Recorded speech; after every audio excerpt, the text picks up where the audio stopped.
This is an ABC News special report. Massacre in Las Vegas. Now reporting, George Stephanopoulos. Good afternoon. We're coming on the air right now because Sheriff Joseph Lombard of Las Vegas Police is about to hold another press briefing at the Las Vegas Police headquarters in just about a minute. Of course, all of the fallout from that massacre yesterday in Las Vegas, 59 people killed, 527 injured by a single gunman armed with an arsenal of rifles, semi-automatic weapons in Las Vegas. It all unfolded 10:07 p.m. on Sunday night in Las Vegas, and the fallout has been horrific. We are waiting for this press conference right now. I'm here with our chief investigative correspondent, Brian Ross. We've learned a lot more in the last couple of days about Stephen Paddock's activities. Still no clear indications of a motive. Nothing that fits the profile as best we know of a mass murderer at all. A man who had some money. His brother said he was a multimillionaire, was a kind of a loner, but did not had any record with police. Only problem in court was he once sued a casino because he fell down on the floor. Other than that, no other issues. Authorities are very eager to talk with the longtime girlfriend, Mary Lou Danley, who was in the Philippines at the time of the shooting, but especially after the discovery of so many weapons in the house they shared, George, in Mesquite, Nevada. They're very eager to talk to her and ask her, how could she not know something? Senior Justice Correspondent Pierre Thomas, what is it, 23 weapons in the house, 19 weapons in the hotel room, automatic weapons, or at least altered so they could fire as an automatic weapon. Exactly, George. And law enforcement officials perplexed about the scale of what this man planned and how precise he was, George. And 42 weapons that he had amassed. Again, so many that had been converted, we're told, at least 2 converted, that would take them from basically operating as a semi-automatic rifle to one that functioned essentially as a machine gun. Continuous flow of bullets coming out and making it very easy to shoot all those people. Matt Gutman on the scene in Las Vegas. You've been inside the Mandalay Bay Hotel. More information about how Mr. Paddock spent those final 72 hours.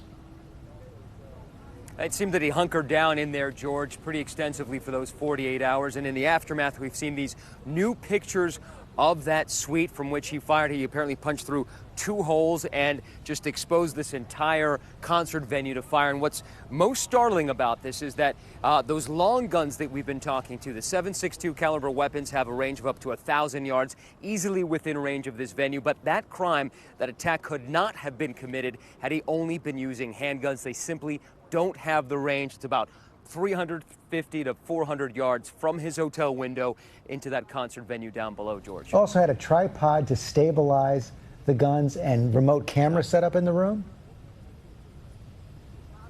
That's right. We hear that there are cameras, or he had at least one camera at some point trained on himself for part of it. Obviously, the FBI and other agencies are keeping that very close to the vest. And, of course, we don't know the purpose of that camera, as we still don't know his motivation for perpetrating this horrific act, George. Pierre Thomas, we don't know his motivation. We know he frequented casinos, was in some ways, I'm not going to use the word professional, but he was an avid gambler, video poker. Lots of activity, lots of transactions. We're tracking as many as 200 transactions that he may have made that may have come to the attention of law enforcement, George. Again, so many unanswered questions. And one official I talked to just a couple hours ago said, Pierre, by now we normally know a lot more about motive. Very concerning. Well, one of the things, Brian Ross, is apparently they hadn't found yet any social media accounts. Not that we can see at all. His girlfriend did have a Facebook page now taken down, but nothing that we saw of Mr. Paddock, not at all. And Mary Lou Danley, one of the things that surprised all of us yesterday was how quickly the police came to the conclusion, authorities came to the conclusion, they said that she was not involved in this in any way. Is there skepticism rising? It certainly is, and they're dialing back that early statement, saying now they want to talk to her about the possibility she may have had a role. The question really, how could she not know there were so many weapons in the house, that he had been stockpiling these over several weeks? And also the question of the money transfers he made to the Philippines, tens of thousands of dollars in the weeks before the shooting sent to the Philippines to someone there. Yeah, we know that he sent the money to the Philippines. We don't know it was to her. That's right. But one of the things we also learned yesterday, Brian, is that the couple in Mesquite had seen them as recently as 2 weeks ago, they said, acting relatively normally. That's right. She arrived in the Philippines, according to travel records that ABC has reviewed, on September 15th, which was just 2 weeks or so before the shooting. She had not been there in a couple of years. She was there, made a quick trip to Hong Kong, back to the Philippines, and was in the Philippines on the day of the shooting, we were told. And here comes Sheriff Lombardo. Let's listen in. I don't have room for... this is not going to work. Come on.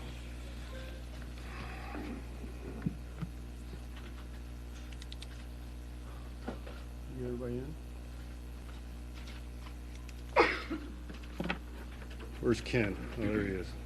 I keep my eye on you. Here, how are you? Carlos? We good? All right, we're not going to show any video. Okay. All right, good afternoon, everybody. You're all aware who I am, Sheriff Joe Lombardo, Clark County. There's going to be a little bit different orchestration in this press conference as compared to the rest. What I'm going to do right now, I think it's important that we address the victim issues we are experiencing and the resource issues that we are experiencing. So I'm going to key on that, on the original portion of this, and then subsequently Commissioner Sisolak is going to provide some donation information and acknowledgement, and then after that I will come back to the podium and address the overall investigation, where we stand and where we are going. Now, reference the investigation piece, I don't want to repeat of what I experienced yesterday. It's an ongoing investigation, so I'll be limited in the details that I provide you, but hopefully we can get through this with some modicum of decorum. So please don't rush me all at once. When we get to the question phase, I will identify you if you just raise your hand. Sound fair?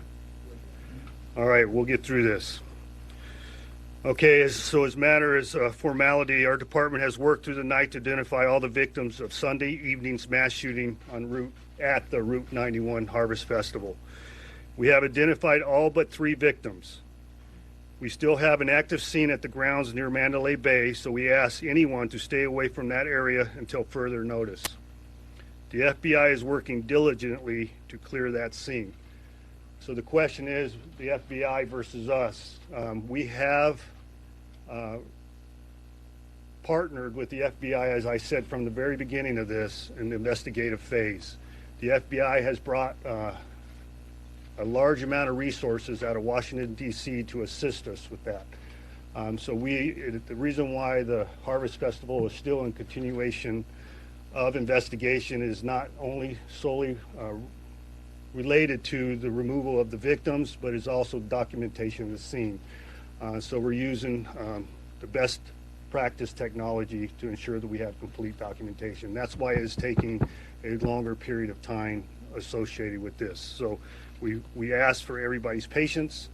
As far as Las Vegas Boulevard, north and south, we anticipate to be open shortly in the next few hours to benefit with commerce and what we do as a community. All right, the key component here is resources and victim identification. So bear with me. I'm going to try to get through this the best I can, but the important piece is if you missed a number, we are putting up on lvmpd.com in the next hour the listing of all numbers I shall provide you today, and for people out in the public to contact us if they are lacking this or they don't see this broadcast. Okay, we're asking for anyone who might have information about the shooting in a criminal capacity or is a victim of the shooting to contact us via 311. If you are out of state, if you have left since the shooting and you have discovered you feel that you have become a victim, or you realize you have an injury associated to it, we're still asking you to contact us, but the out-of-state number will be 702-828-3111. Additionally, if you are local and you have the ability to respond to a local substation, a working police substation, locals are familiar with, you have the ability to file a report at that location. Now, the family reunification. All that is occurring at the Family Resource Center at the Convention Center located at 3150 Paradise Road. You can go there to file a missing person report. You can go there to have contact with the coroner's office. You can go there to get answers to your questions as far as family reunification. The phone number, if you have left the area, is 1-866-535-5654. Now, we went through a little short process here recently where that number was down. We provided a separate number, but we will go back to that original number because we have the technical aspects of that fixed. So I want to be very clear on the difference. If you are reporting a crime or you feel you are a victim of a crime, 311 is your outlet or a local police substation. If you are looking for victim information or family reunification, the Family Resource Center on Paradise Road is your point of contact. Now, personal property. We were getting several questions throughout yesterday and continuing today on people attempting to recover their personal property from the Route 91 scene. We are working out the details of that. We're in the planning phase of that, and we will have an answer for that in the next couple hours. So lvmpd.com will provide an answer to that probably before we have another press conference. But we are working diligently to get individuals who left personal property at the scene back to them as soon as possible. I anticipate it will not take place at the Route 91 location, but I do not want to give you furtherance of clarification at this point. So you will be provided that. The other issue is donations. As you can imagine, in any critical incident, the outpouring of support from private citizens, corporations, and everybody else associated with concern for the victims is overwhelming. And we appreciate that. But it comes a point where we can't manage it. Now, the Red Cross is unable to manage it. We are unable to manage it at the substations. So if it's hard goods, such as water or canned goods or stuff that will not become perishable, 3 Square and Catholic Charities is accepting those donations. So we're asking you to provide that information to your listening public and to accept donations at that point. So the areas of, and let me give you the addresses for those. So Catholic Charities is obviously at 1501 Las Vegas Boulevard North, and 3 Square is located at 4190 North Pecos Road. At this point, I will acquiesce to Commissioner Sisolak, and he will give you an update on the donation phase of this as far as victim satisfaction, and then I will return and we will conduct a Q&A associated with the investigation. Commissioner. Thank you, Sheriff, and we appreciate you all being here today to give you a bit of an update on where we stand. The fund that the Sheriff and I set up yesterday has now surpassed 53,000 individual donations. It's in excess of $3.7 million as we speak. I want to bring especially, we need a lot more resources. We're going to need a lot more money. We've got individuals that are going to need future surgeries and help and so forth moving forward. I want to acknowledge a few special individuals not included in that total of $3.7 million. Last night, a private citizen called both the Sheriff and I and contributed $500,000 to the fund. That is not included in that total. This morning, Wayne and Kathleen Newton called me and they have donated $100,000. That is not included in that total. For those who want to contribute and don't want to do it on GoFundMe, you can make a check to Las Vegas Victims Fund and mail it either to the county office, to my office, or to the sheriff's office. But I just got off the phone with Jim Murrin from MGM International, and the sheriff and I both spoke to Jim, and obviously they have stepped up in an enormous manner with this community and everything that they continue to do. And on behalf of MGM and their over 50,000 employees, they have contributed $3 million to this fund. So we appreciate everyone's support, the donations from $5 to now $3 million. And there's a lot of need, and we are going to do everything we possibly can to raise money for each of these individuals. So we appreciate you continuing to encourage folks, your viewers and readers, to support the campaign. It's Las Vegas Victims, either on GoFundMe, or you can make a check to Las Vegas Victims Fund. Thank you all very much. Thank you, Sheriff. We're working through the idea of possible distribution. It comes with, we've already got some inquiries. I think it's going to be a few days before we can coordinate how we're going to distribute money.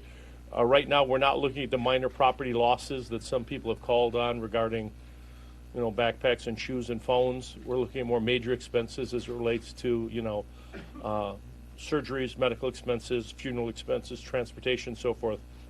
But we should have more details with you. We're working through the county office and the sheriff's office to develop something in the immediate future in terms of where people can go, who they can call to start distributing the money that the people are most desperate. So thank you all very much. Okay, just a quick synopsis or current status of the investigation. I won't reiterate what we discussed yesterday in previous press conferences, but we have completed the investigation at the Reno property, and I'm sure the question will be presented, what was recovered there. So it was numerous electronic items, additionally 5 handguns and 2 shotguns, and a plethora of ammunition. So we have served search warrants at 3 separate locations. That would be the room at the Mandalay Bay, the Mesquite location, and the Reno location. Additionally, we served a search warrant on the suspect's vehicle located at the Mandalay Bay. So I'm happy to answer any questions. Sure. Yes, sir. Could you be specific about the modifications to the weapons to make them automatic? Is there different versions of what that can mean? What were we talking about here? The question was, what are the modifications associated with the weaponry? ATF is participating in that evaluation. I can't give you an answer on whether any of them are automatic or not, but we are aware of a device called a bump stock, and that enables an individual to speed up the discharge of ammunition. I don't want to give you any more details than that, but in partner with the FBI, the ATF, they are sending those weapons back east to the FBI crime lab for further evaluation. You say you found that there in the bump stock? Yes. Yes, absolutely. Has the girlfriend, Yes, sir. Mary Lou Damley, has she given authorities information about his motive, about his movement? So can you tell us what that information is? No, we don't have that information yet, but I will assure you that the investigation with her is ongoing, and we anticipate some information here from her shortly. Yes, ma'am. We have some information in regards to $100,000. No, ma'am, I do not. Now, here you go. Just let me back up a little bit. There's a lot of information I do know, okay? But it's an ongoing investigation, and when I say I do not know, I may know. But as you can imagine, in a criminal investigation, we want to ensure the continued safety of our community, and then all those questions are answered. And I assure you, this investigation is not ended with the demise of Mr. Paddock. Sheriff, can I ask you a question Yes. here? Could you give us an update, if there is an update, on the victims and the injuries? And also, is there anything new? The key question we've all been wondering about, are you making any progress, whether you're able to give specifics or not, are you making any progress on determining a motive? No, I'll answer your last question first. No. We are making progress, but I don't have complete answers yet. So I anticipate a substantial amount of information to come in the next 48 hours. Hold on, let me finish the rest of it. As far as the injuries, it goes across the board. The coroner commented on that yesterday. We have trampled injuries. We have people trying to escape, injuries of their own device.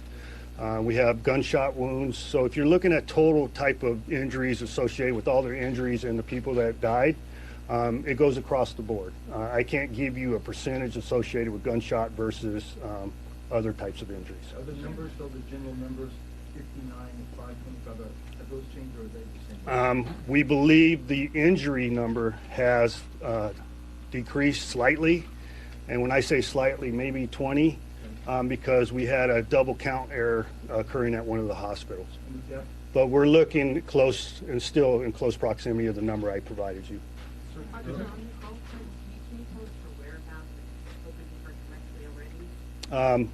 I can't tell you her current whereabouts right now. All I know is the Philippines, and we are in conversation.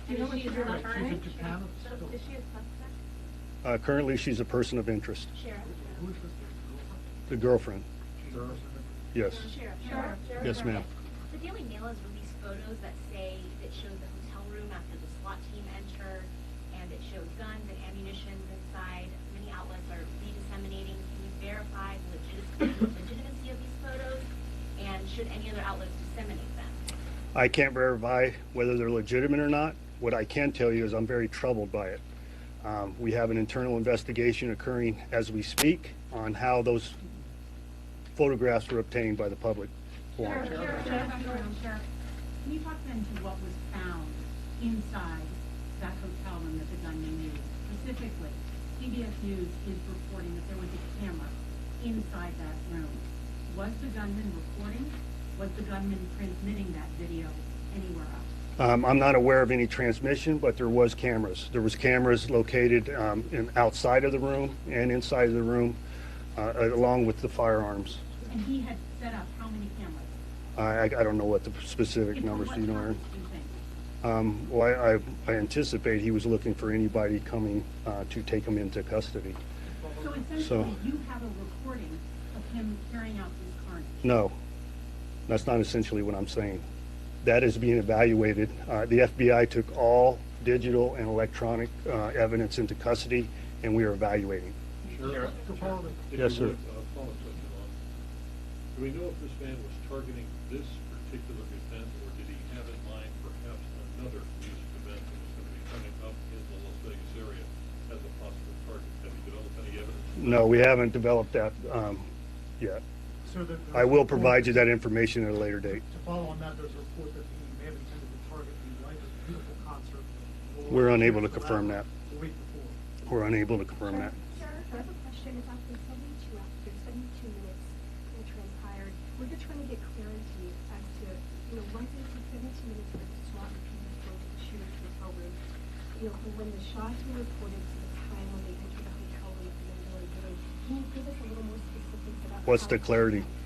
What's the clarity you're seeking? Specifics as to how it went down, what time the shots rang out, what time you guys got the call. We received the call at 10:08 p.m.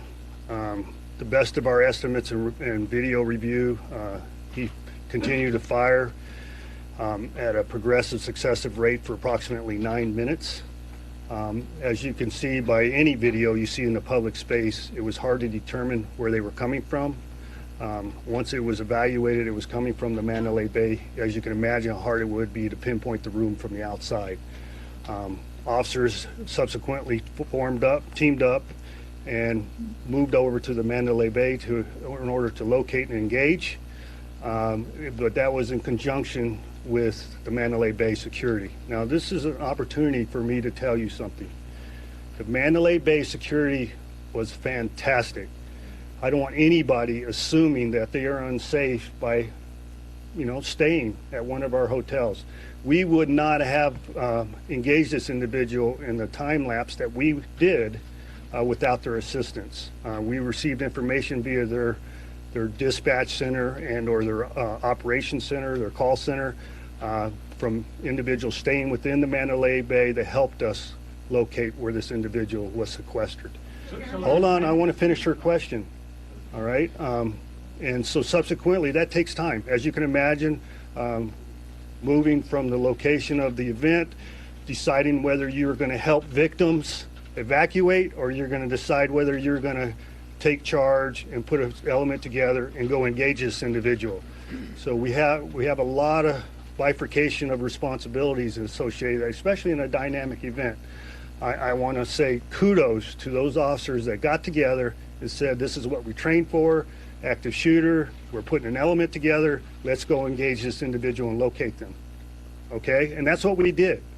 And when the security officer was engaged by the suspect, we backed off for immediate apprehension, and SWAT team formed and made entry. What time was the security officer engaged? I don't have that time for you. Sheriff, how concerned are you about your officers facing weapons like these? Absolutely concerned. The world has changed, and you know, who would have ever imagined this situation? I couldn't imagine it, and for this individual to take it upon himself to create this chaos and harm is unspeakable. And you know, we have to try to spitball or what if these situations at all points when we train, and ensure that we have proper response, and I think we did a fantastic job. So, Sheriff, Mandalay Bay Security identified the room before SWAT arrived? No. Well, yeah, before SWAT arrived, but not before my officers arrived.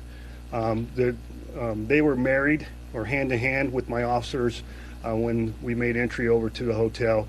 And it was a matter, if you recall yesterday, I said between floor 29 and 32. And during that process of evaluating the floors, we received additional information where he was located, and they immediately responded. Sheriff, what time did SWAT breach? I don't have that number for you. And there's only one room. Did he continue to shoot from 10:08 until the SWAT team came in, or why did he stop shooting? That's for us to evaluate in the investigation. Sure. Where the bodies were found, were they scattered throughout the venue, or were they in one particular area? No, they were throughout the venue. They even had some victims that met their demise outside of the venue. And then we had individuals who had been shot, and they continued to run away, and then they passed away several blocks from the venue. Sure. We also had very heroic acts of people attending the event. We have numerous videos depicting people attending, normal citizens providing medical aid and providing transportation for victims to get to the hospital. Sure. Yes, sir. Going back to the point that my colleague said on the camera that was set up in the room, it sounds, at least, I'm sorry if I'm interpreting this wrongly, it sounds like he had set those cameras up to give himself warning of the approach of police officers. You know, in your mind, if that indeed was the case, and I know you don't want to get into the mind of a madman, as you put it, how would you judge this man's preparation and determination to do this based on those factors? I don't even need that bit of information to make a judgment. This individual is premeditated, obviously premeditated. The fact that he had the type of weaponry and amount of weaponry in that room, it was pre-planned extensively, and I'm pretty sure he evaluated everything that he did in his actions, which is troublesome.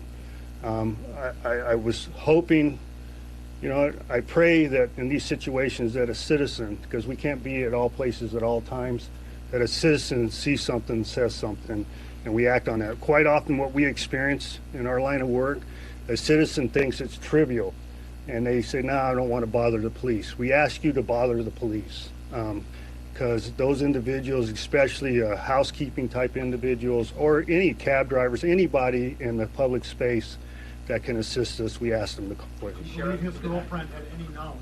Okay, let me ask back here, Ricardo. Police or security guards fire any shots anytime during the encounter? While he was discharging his weapons, we are not aware of that. No security guard or police other than the encounter at the room. And can you expand on what went right? I know you practiced for scenarios like this, maybe not exactly this scenario. Can you expand on what went right with first responders? You know what, I'm glad you asked that, Ricardo, because obviously people have the assumption things went wrong in this type of carnage. But what went right is we saved hundreds of lives. In an event, and this guy having the ability with those weaponry, the carnage that could occur outside of what did occur, a lot more was prevented because of our police action in short time and private security action in short time to save some lives. Sure. Can I ask you, with all of this in the room, the cameras now, the guns, everything else, yesterday you had said that there had been hotel staff inside that room during the stay. Is that still believed? Did he turn away housekeeping? Did housekeeping go in there during this time? The only thing I know at this point is room service was provided. Sheriff, can I ask you, on the motive, and I'm sorry, but I just wanted to clarify, do you believe you are going to find the motive for this crime? I absolutely believe that. Sheriff, Girlfriend, do you know where she is? Yes, I do. Why is FBI not trying to bring her back immediately? How do you know that's not occurring? I guess that's what I'm asking. Is that what's happening? That is occurring. Sheriff, Yes, ma'am. You all have been investigating this nonstop for the last several days. How are you and your investigators? I'm so glad you asked that. No, I am. I'm not being sarcastic. We're doing good. I'm actually very proud of our people. I mean, this guy here is the local SAC, Aaron Rouse, in charge of the FBI. You know, it's important. Greg Castle talked about this yesterday, the chief of the Clark County Fire Department. I'm telling you right now, this jurisdiction has the best partnerships, I believe, in the United States as far as public safety. We would not be able to accomplish what we did, as you described, in the last 48 hours without that partnership. The FBI stepping to the plate to help us with evidence documentation and prosecution. Pride there from Sheriff Joseph Lombardo, saying that his team saved hundreds of lives, perhaps, during that shooting in Las Vegas just 2 nights ago.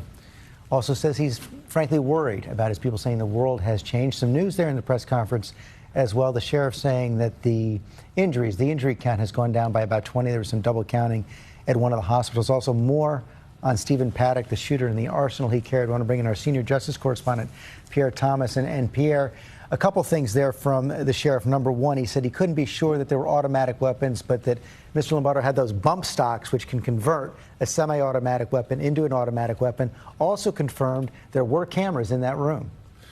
George, he's confirming some of the critical details we've been reporting. The bump stocks allow an assault rifle to function almost exactly like a machine gun. The amount of bullets that come out, they come out so much more quickly. Also, we have reporting tonight that the suspect had a camera outside of the room, as well as the information that we broke yesterday about a camera being inside the room. The camera outside of the room, according to a source, would have allowed the suspect to monitor police potentially as they were approaching. Yeah. One source said they've never seen anything like this in terms of the planning and the meticulous planning involved. He could see when they were coming, how much time he had. Brian Ross, lots of questions as well about the roommate, Mary Lou Danley. Sheriff saying she's still in the Philippines. They hope to get more information from her soon. Perhaps most interestingly, asked if she's the suspect, he said, currently a person of interest. And that's a significant change from being just a helpful witness. She is labeled now a person of interest, which in law enforcement terms means she's not quite a suspect, but she's not off the hook either, particularly because the discovery of so many weapons in the home they shared in Mesquite, Nevada, and the explosives and the ammunition there all raised the question of how could she not know something was going on. Matt Gutman, the questions also about those final 48 hours and the questions about if that camera actually captured the shooting itself. We don't know that just yet, George. The FBI has possession of those tapes. They're obviously going to do a very thorough forensic check over them. But one interesting tidbit that we saw from some of these new images that we put out from that room or just outside the room is that he was, in fact, using room service. So the notion is that he had shut himself into that room for a couple of days. That we do know that it had been serviced a couple of times. The question is, how was he able to conceal that mass amount of weaponry? More than 20 weapons, thousands of rounds of ammunition from the people who were coming in and out of the room. And how come nobody found him out? I know the Sheriff Lombardo commended the work of security at Mandalay Bay, but these are still questions that this investigation is really going to have to look into, George. Okay, thank you all very much. All of you will be joining David Muir in Las Vegas for a special edition tonight of Worlds. And you can get at home breaking news alerts anytime by downloading our ABC News app. I'm George Stephanopoulos in New York. Have a good day. This has been a special report from ABC News.